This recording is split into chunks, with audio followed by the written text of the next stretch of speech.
caliper on the right rear actually is missing an alignment pin. What is up, Rad Potential YouTube? Welcome to today's video. Hope you guys had a wonderful holiday and a wonderful new year. We're going to start this year off with the yellow RX8 and assessing the problems with this car. We've got RX8 maintenance to do. Listen to that Prius of a stock RX8 running. Too bad it only gets 17 mpg, like down a hill with a tailwind. I got a little bit of a belt squeal, which we'll go over, some air conditioner stuff, and we're gonna get this thing cleaned up. So I don't have water ran to the new shop, so for right now I've got a little hose into the original well from the original farm that's here, and I got this pump from Harbor Freight just hooked up right now. I got it all primed so I can wash the yellow car, which is a huge win. So check this out. This is better water pressure than I had at the other Rad Ranch right here. Look at that. Spraying like 30 or 40 feet. Also, if you don't run these like super simple metal sprayers, you're sleeping. These are the jam.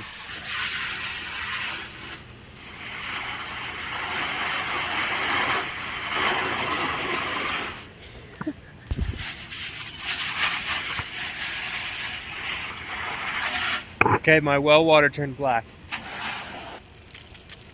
Come on, water.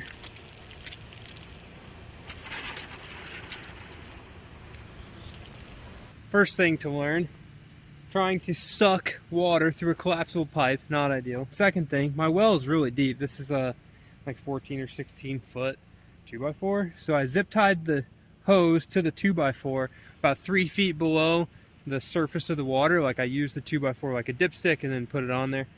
So over time it tries to suck this pipe closed, which is fine because the pump rips. So ideally you would pump from a reservoir, I guess, that has, you know, solid PVC pipes. But we're back to clear water now, so we can see and make sure that the car gets clean.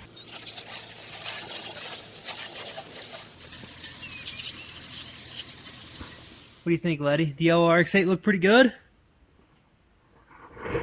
Alright guys, so I got this thing cleaned up with my black well water, figuring out that my hose suction was actually sucking up dirt. Regardless, it cleaned up pretty nice. So what I want to do is go through all of the problems that I have with my RX8, most of which are probably going to be present on RX8s that you're going to buy that have been sitting for a long time and or are in mostly stock, unmaintained from an enthusiast condition. So, first things first, my car's yellow, the paint, not ideal. That's the sound that every detailer wants to hear right there. More should be. Glass is still a little rough too. Anyways, my paint's not that great. The thing's been painted a couple times. I'm pretty sure you can get new pieces of this trim. These trim pieces come off. So my green car, they're actually faded and cracking and all the black like rubber coating, plastic coatings coming off of them. I don't know why somebody opted to paint these yellow. It looks atrocious. It would look way better with a black stripe there. But trim, I've got a few dents here and there, really no rust. I was talking with Calvin, and I think we might paint this car. Maybe. We might just wrap it yellow. I found a color yellow wrap that looks really close to this. So drop in the comments if you have experience with vinyl wraps as far as like at least a yellow vinyl wrap. My dually's vinyl wrapped, but I didn't do it. So that's kind of my thoughts here. I really don't know that I want to like super invest the time to paint this thing, but we'll fix all the dents. I need new bumper covers. If you've got an RX8, they're low, they hit curbs, bumper covers, especially if you have, my green one is a touring, so it has the fancy lip and stuff on the bottom. They get decimated. Low car probs, people just don't quite understand them. This one, fully rust-free underneath, which I am entirely too stoked about. But mechanical issues. So the last video, we got the car running, cleaned the plugs, it was flooded, couple blown fuses, pinched O2 sensor wire, fairly easy stuff to fix. What is left mechanically wrong is actually a reasonable amount of stuff. So I'm not going to change it in this video, but I definitely need to install new ignition coils, new plug wires, and new plugs on this car. In addition to, when I have all this apart, I'm probably going to go ahead and clean the injectors, or take another set that I have cleaned on the shelf, and we're going to swap those into here. It's very common when these cars sit that the dirty injectors can't keep up with the demand of a rotary engine. So if you're getting high RPM misfires and you have a clogged injector, low RPM it'll probably run okay, but when you're really beating on these things, high RPM, misfire, dirty injectors, it can clean that up. So those are the maintenance items that I need to take care of on my engine.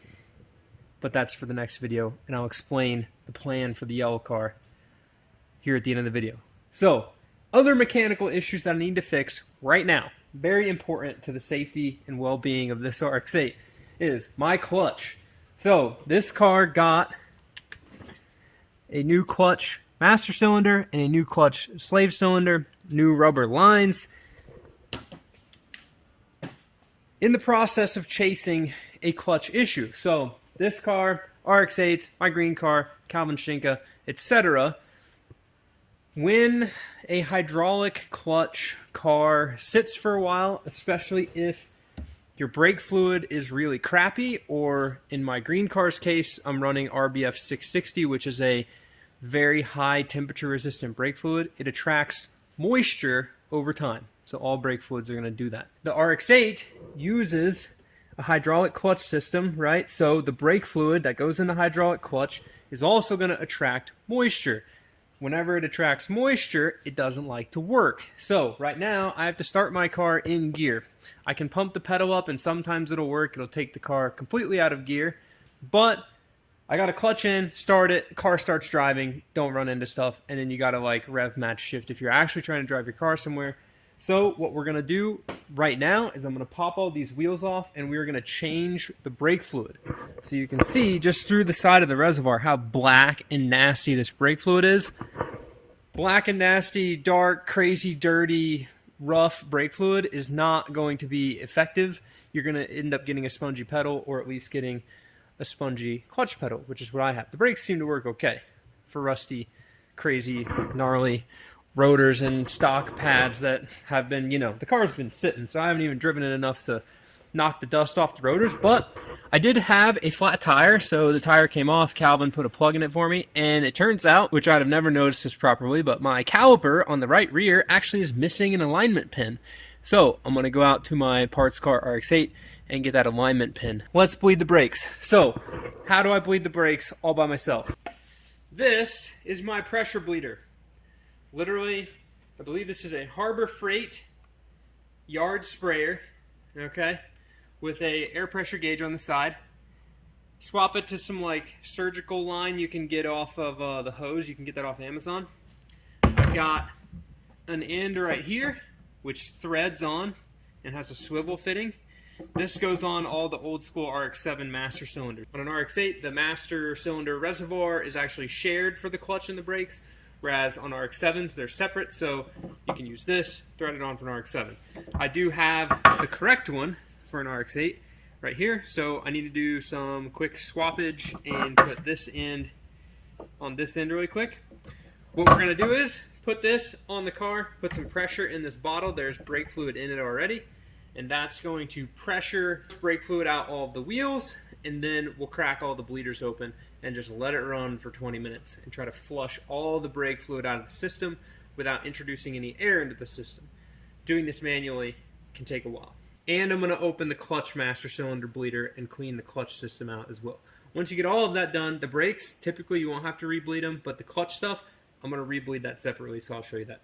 So what I'm doing here is actually using a little syringe and a piece of some vacuum line, and I am sucking the old brake fluid out of the reservoir so I don't have to push as much through the brake system. Just like you would bleed the tip of a syringe, we're going to go ahead and bleed the air out of this line here, so that way I don't have to push as much air through the brake system. Once you get the air out, don't make a mess, get your cap on. 10 psi should be plenty to get the fluid moving, so let's pop the wheels off and crack all the bleeders open and try not to make a mess. Brakes are bled, clutch is bled. Clutch pedal feels pretty good, which I'll show you here in a second. Let's look at the brake fluid that we took out of this thing. So, I bled about half a water bottle out of each caliper. So I bled about half a water bottle out of each caliper. You can see dirty at the bottom, getting cleaner at the top. Same for each side, all the way around. Pretty stoked. You know, takes a lot of brake fluid to do that, but you'd be surprised with a pressure bleeder how fast it'll push the fluid out. So for the clutch, it's a little bit more involved. Clutch master cylinder is up on top of the transmission, kind of right by the oil filter. So you're going to get in there, you're going to crack that loose. Unfortunately, for me, this one had a speed bleeder on it, and I couldn't get the speed bleeder to open with my just pressure bleeder thing. So what a speed bleeder is, they have a little spring in them, and you crack the bleeder loose, then you can bleed your brakes by yourself. So you push the pedal down, the spring opens up, lets the fluid out, and then when you let off the pedal, the spring closes and it doesn't suck any air back in. Kind of like a fun old school racer bleed your brakes kind of thing, but there's a speed bleeder on that one. Slightly inconvenient. So I had to like loosen it very loose so that fluid come out of the threads around it, which kind of makes a mess, but got that done. While I'm doing that, I also went inside and pushed the clutch pedal down and then let some fluid come out, closed the bleeder, and then pulled the clutch pedal back, and I did that process a couple times. So now we have a super firm brake pedal. Clutch pedal. So, look at this. Brakes, barely move, you get full pressure. Clutch, barely moves, you get full pressure. So, you can also hop up for the pedal and adjust the length of the rod to get yourself like a little bit sooner engagement if you need it. But I wouldn't adjust that rod such that it's pushing the clutch master cylinder, like actual cylinder, down at all. Don't want to preload that. So, guess I have a rogue wire hanging down here, which is fun. Maybe that's my trunk button, and that's why my trunk doesn't open. No, trunk's plugged in. But here's something crazy that I noticed while I'm in here doing this clutch thing. Look at the ignition coils. Okay, so just take a good look in there. Tell me what you see. What do you see? You see a bracket with some LS coils. Looks like 3 LS coils. Just 3. There's only 3 of them. 1, 2, 3. And then tucked up under that throttle body, there's actually 1 stock coil. So that's probably why I have 3 of one plug wire and 1 of the other. And 1 of the other. So that's always fun to deal with, I guess, but we'll get that sorted. So, when you're using a pressure bleeder, it is very important to not take off the cap on the reservoir until you relieve the pressure in your brake fluid bottle. If you take that cap off, then all the brake fluid in your reservoir goes everywhere. It makes a huge mess. So, pop that off. Hold this thing up in the air, let all the fluid juices drain out of it back into the bottle. All buttoned up, back on the ground. First off, let's see how well this thing starts. You know, RX8 life. Second off, let's see if the clutch actually works. It helps if you grab the keys, cut to the car running. Ooh, clutch pedal feels mint. You hear it squeaking too.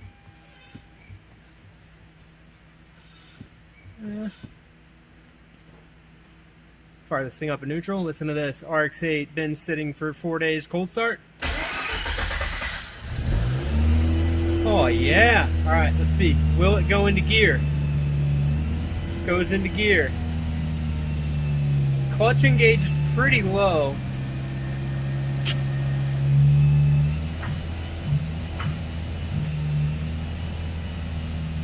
But that's okay. It's still engaging pretty low.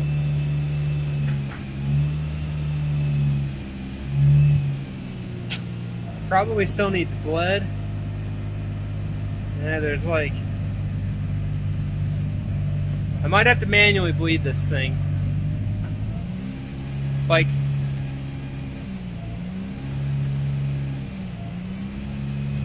And here's the deal, guys. You've got an RX8, you're pretty confident it's not going to flood itself. You can turn it off cold. I like to just give it a little blip. Kind of lets it, injector shut off, lets it shovel the fuel out. Do we even want to test it? Will it start again? Let's see. Cold, warm-ish, cold start, RX8 life. Is it flooded or not? I guess my clutch pedal sensor doesn't work because my feet are out of the vehicle. Nope, didn't rev it. It'll be fine.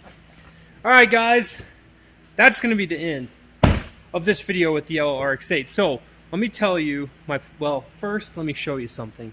Then I'll tell you my plans. You're going to see the FD over here doesn't have the wheels that were on it anymore because the RX8 has some NT03 plus M Enkis on here. Now, I have no idea the spec on these. I know they're 18. The rears look like 18 by 10 or 10.5 or something. And the fronts are definitely 9.5s. It's got a 245 on both, I think, right now. So the tire size is the same, except for the height. I think these are 245/40, 245/35 maybe. Anyways, I really wanted to put NT03s on this car, but I think I'm going to try to find some of the black chrome ones. So the black chrome looks just like the black chrome RPF ones that are on the FD over here. So the same finish as this on the NT03s. I think it's going to look sick, especially in black chrome. On the yellow, might be a little dark of a wheel, but the black chrome on the green car is going to look super fire. So here's the plan for the yellow RX8. I think you guys are going to be super stoked for this, and the Patreon guys kind of like helped me figure this out. We're going to dyno this car after basically every change. So I'm surprised that it has LS coils on it. I think I'm going to take those off and put the stock coils from my green car on this one, just bone stock coils. We're going to take this yellow car out to Phalanx Performance in St. Louis. My buddy Ernie, we're going to strap it to the dyno exactly like it is. Bone stock. And we're going to get the best horsepower numbers that you guys have ever seen from bone stock RX8. So I'm going to, drop a bet in the comments below, but I would bet this thing does not crack 150 wheel horsepower. It's probably going to make 140, 138 horsepower. That's just where I'm at. The engine's been rebuilt, but this thing isn't the most tight engine. It's got dirty injectors. We're going to dyno it just like it is. Then, on the dyno, I'm going to bring with me a fresh set of LS coils for an RX8, like a bolt-on setup. You just put those coils on. We'll change them on the dyno, super easy to do, and then we'll re-dyno it and see how much horsepower just changing the coils picks up. Then we're going to go through, we'll leave the dyno because the changes will be bigger, and I'm going to go through and get an intake, like an AEM bolt-on intake or something for this thing. We'll try to find a header and a mid-pipe, probably a resonated mid-pipe because I don't need my RX8 being super loud. We're already slow. We don't need to sound like we're fast. We just need to, bright yellow, trying to fly under the radar with the noise. But a resonated mid-pipe, it won't have a catalytic converter, and we'll find a catback exhaust for one of these things. So whether it's like a agency power or a Borla or whatever, we'll just find a bolt-on catback.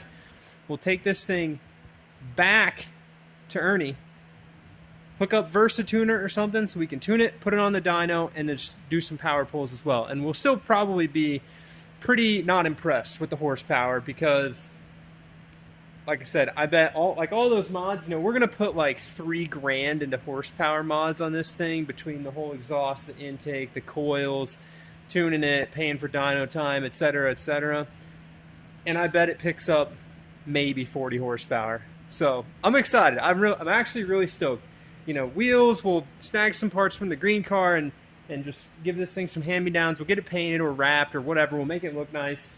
But I think a really good street car is going to be a lot of fun. And then too, dynoing and documenting the different levels of horsepower we pick up from mods that are worth way more than the horsepower you actually gain, I think it's going to be really fun. So if you guys are excited for that, comment below the mods you have on your RX8, what mods you'd like to see me do to this. what you would like to see as far as like, does this make this power, this do this, etc. And we'll start sourcing parts and seeing what we can figure out. I think the yellow test car is going to be pretty fun.